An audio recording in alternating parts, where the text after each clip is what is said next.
आज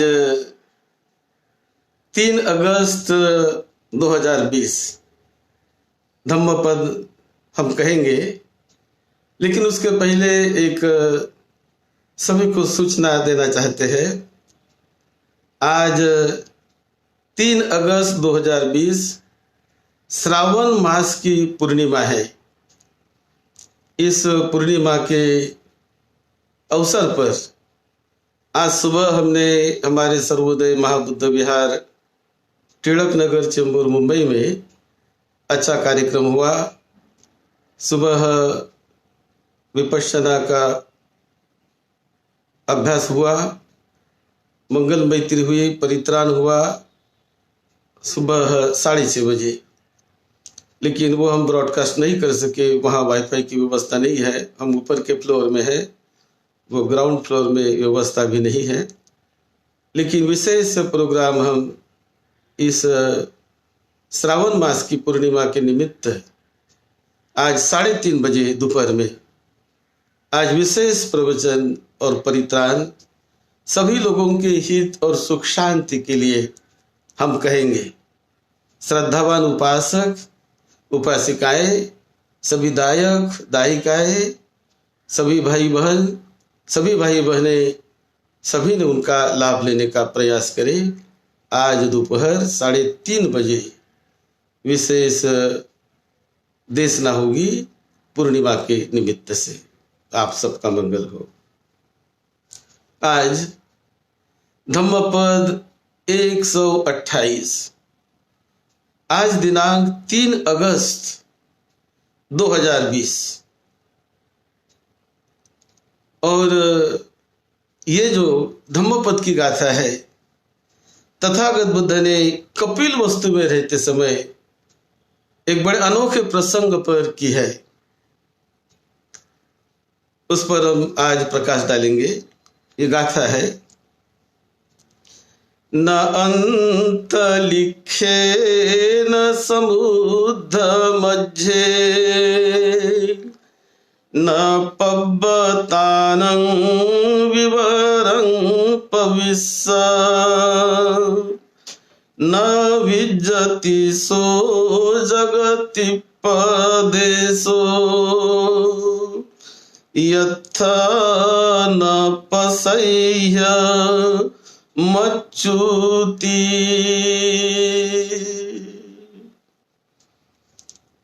तथागत बुद्ध कपिल वस्तु के निगरोधाराम विहार में विहार करते थे। वो शाक्यों की भूमि थी और वो निगरोधाराम विहार शाक्यों ने तथागत भगवान बुद्ध के लिए भिक्षु संघ के लिए बांध कर दिया था और भिक्षु संघ को दान दिया था।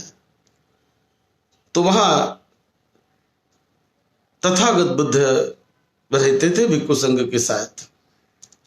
तब ही उसी समय सुप्रबुद्ध शाक्य, जो किसी वजह से बुद्ध से उसने क्रोध बांध लिया। क्रोध बांधने का 1-2 वजह है। वो कहने लगा कि मेरे बेटी को छोड़कर उन्होंने संन्यास लिया, और दूसरा उनका कारण कि मेरे पुत्र को प्रवज्जित करके उन्हें विरुद्ध स्थान पर बिठा दिया। ऐसा कोई 2 बातों से उन्होंने तथागत भगवान बुद्ध से क्रोध बांध लिया। और वो उम्र में भी बड़े थे सुप्रबुद्ध। तो जब एक दिन ऐसा आया जब बुद्ध वहां पर रहते थे निगरोधाराम में, और किसी जगह पर तथागत भगवान बुद्ध को निमंत्रित किया गया, तो वहां निमंत्रण के लिए वो जाने वाले थे, तैयारी कर रहे थे, जाने के लिए निकले।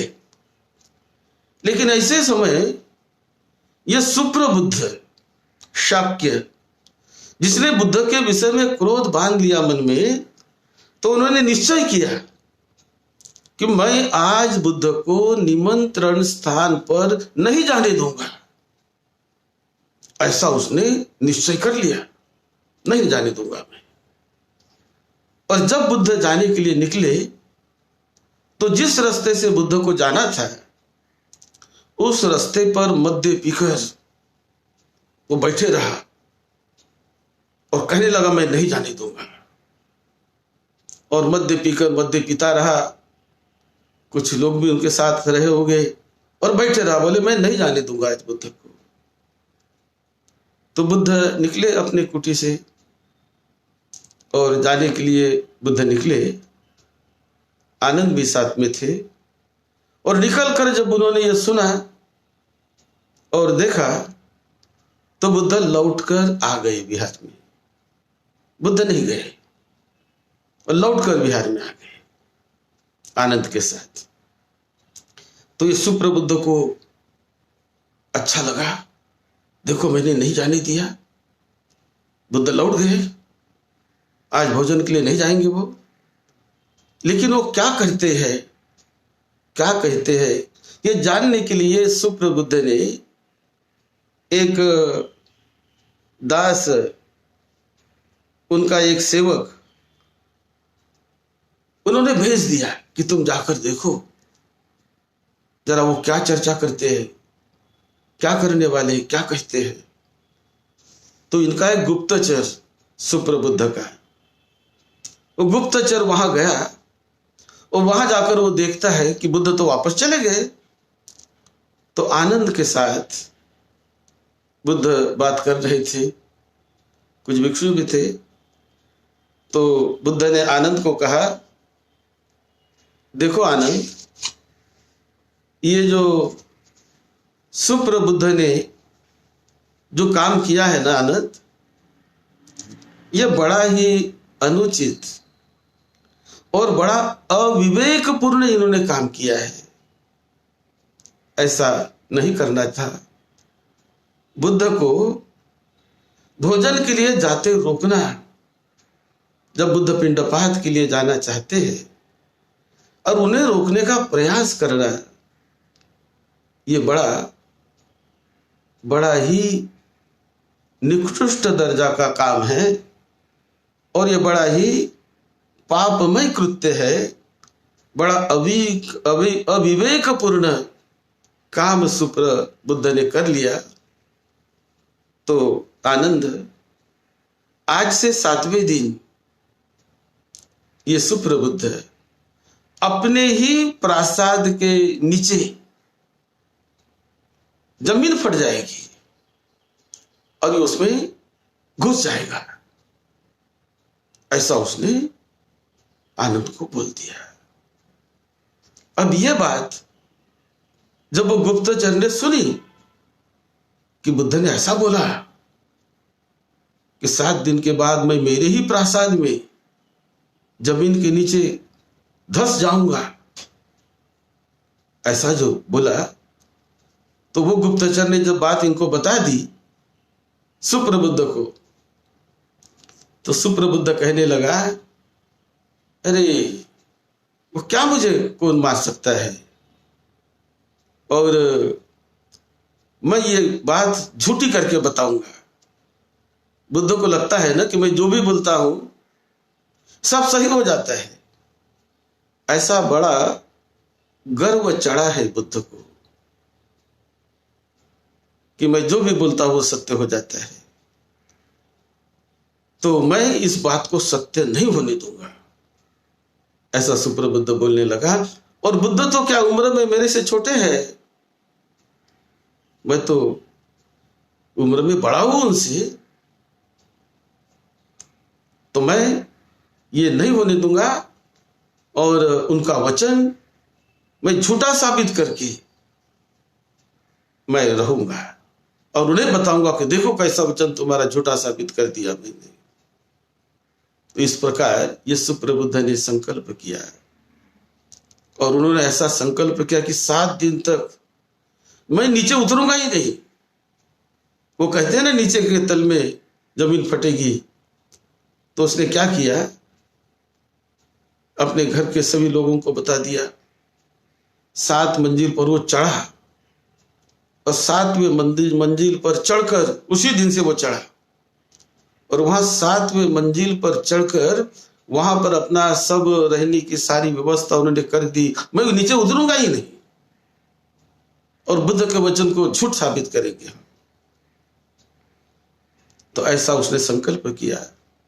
ऊपर 7वें मंजिल पर वो चढ़ा, और चढ़ते समय हर मंजिल की जो सीढ़ियां थी उसने हटा दी, कोई ऊपर चढ़ न पाए, हटा दी सीढ़ियां। और सभी मंजिल के दरवाजे पर 7 तले की वो बिल्डिंग थी, तो सभी मंजिल के दरवाजे पर उन्होंने 2-2 मल्ल रखे, बड़े 2-2 पहलवान रखे, 2-2 मल्ल रखे कि देखो किसी को ऊपर आने नहीं देना। ऐसा उन्होंने 2-2 पहलवान रखे। और मैं यदि किसी कारणवश नीचे आ जाता हूं तो मुझे आप तुरंत बताकर मुझे ऊपर भेज देना। ऐसा कह के उन्होंने सभी मंजिल पर, दरवाजों पर उसने 2-2 मल्ल रखे, और ऊपर 7वें मंजिल पर वो आराम करने लगा, बैठ गया उधर जाकर। तब तथागत बुद्ध ने ये गाथा कही है। बुद्ध कहते हैं कि आनंद, बुद्ध का वचन कभी झूठ नहीं होता। आनंद, ये 7वें मंजिल क्या है? ये पर्वत के ऊपर भी जाकर बैठ जाए, ये आकाश में भी जाकर बैठ जाए, तो भी इसे कोई बचा नहीं सकता। आनंद, ये समुद्र के मध्य में जाकर रह जाए, कहीं भी जाकर छुपने का प्रयास करे, लेकिन इसे कोई बचा नहीं सकता। आनंद, कोई नहीं बचाएगा। ये पर्वत की गुहा में जाए, पर्वत में जाए, आकाश में जाए, या समुद्र में जाए, कहीं भी जाए, तो वक्त आने पर ये इसका मृत्यु होगा, कोई बचा नहीं सकता इसे। ऐसा तथागत बुद्ध ने वो कहा, वो गाथा कही। और जब 7वां दिन आता है, अब 7वें दिन में ये तो सुप्रबुद्ध ऊपर बैठा है, लेकिन 7वें दिन में उसका बड़ा प्रिय, सुप्रबुद्ध का बड़ा प्रिय मंगल नाम का अश्व वो अनियंत्रित हो गया। वो नीचे बांधा हुआ था, तो मंगल नाम का उसका अश्व, उनका घोड़ा बड़ा प्रिय था उनका, वो अनियंत्रित हो गया, और अनियंत्रित होकर जोर जोर से वो प्रासाद पर प्रहार करने लगा अपने पैरों से, जोर जोर से। तो सुप्रबुद्ध ऊपर से देखता है, अरे मेरा मंगल नाम का ये अश्व अनियंत्रित हो गया है, कैसे उसको नियंत्रित करे? तो ऊपर से जब वो देखता है अश्व को, तो अश्व को देखते बराबर अश्व एकदम शांत हो जाता है। सुप्रबुद्ध ने देखा कि वो शांत हो जाता है, और थोड़ा सुप्रबुद्ध अंदर चले गए तो और भी वो प्रहार करने लगता है, जोर जोर से। तो जो सुप्रबुद्ध बड़ी जल्दबाजी से नीचे उतर रहे कि उसको, या मंगल घोड़े को मुझे शांत करना है, तो जैसा वो नीचे उतर रहे तो घोड़ा उसको देखकर बड़ा शांत होता है, वो नीचे उतरने लगा। अब ये जो मल्ल, हर मंजिल पर उसने 2-2 मल्ल रखे थे, अब ये मल्ल भी उसको उसकी गर्दन पकड़ के नीचे ले जा रहे। देखो कैसा बदल हो गया है। उसने कहा कि मुझे नीचे नहीं जाने देना, अब यह मल्ल भी क्या, उनके मन कैसा परिवर्तित हो गया है। वो मल्ल भी उनको नीचे ढकेल रहे, नीचे ले जा रहे, उसकी गर्दन पकड़ के नीचे। तो वो जो सीढ़ियां थी निकाल रखी थी, वो सीढ़ियां जहां के जहां फिट हो गई, और वो सीढ़ी से उतरने लगा। मल्ल भी उसको मदद करने लगे उतरने के लिए। तो 7वीं से 6 मंजिल पर उतरा, 6 से 5वीं पर, 4थी पर, 3री पर उतरते वो आ रहा, मल्ल भी उसको ला रहे। उसको मल्ल भी सपोर्ट कर रहे उतरने के लिए, और एक घोड़ा भी वहां पर अनियंत्रित होकर वो चिल्ला रहा था। तो जैसे ये सुप्रबुद्ध जैसे ही ऊपर से उतर रहा है, और उतरते उतरते जैसे उस सीढ़ी से उतरकर जो ग्राउंड फ्लोर की जो जमीन है, जो तल मंजिला जिसे कहते हैं, तो जमीन पर जैसा उसने पैर रखा जमीन फट गई और ये उस जमीन में धंस गया और अविची नरक में वो चला गया। इस प्रकार की घटना कपिल वस्तु में ये घड़ी हुई घटना थी। और वो जो कहता था कि बुद्ध वाणी को मैं असत्य साबित करूंगा, बुद्ध कहते थे बुद्ध वाणी, बुद्ध कभी दो बात नहीं बोलते हैं, जो बोलते हैं वो सत्य बोलते हैं और वो कभी झूठी नहीं होती, उसको कोई झूठला नहीं सकता। और ऐसा बुद्ध ने कहकर उस समय ये गाथा बुद्ध ने कही, न अंत लिखे न समुद्र मज्जे न पब्बतानं विवरं पविस्स न विज्जति सो जगतिपदेशो यथ न पश्येय मच्युति। यानी मृत्यु जब आती है तो मृत्यु से बचने के लिए कोई अंतरिक्ष में जाने का प्रयास करे कि वहां जाकर मैं बच जाऊंगा, कोई समुद्र के मध्य में जाने का प्रयास करे कि वहां जाकर मैं बच जाऊंगा, कोई पर्वत के गुफाओं में जाने का प्रयास करे, पर्वत के गुफाओं में जाए वहां मैं प्रयास करूंगा, या जगत के किसी भी जगह पर जाकर मैं मौत से बच जाऊंगा, मृत्यु मुझे नहीं पकड़ पाएगी। ऐसा यदि कोई सोचता है तो ये गलत है।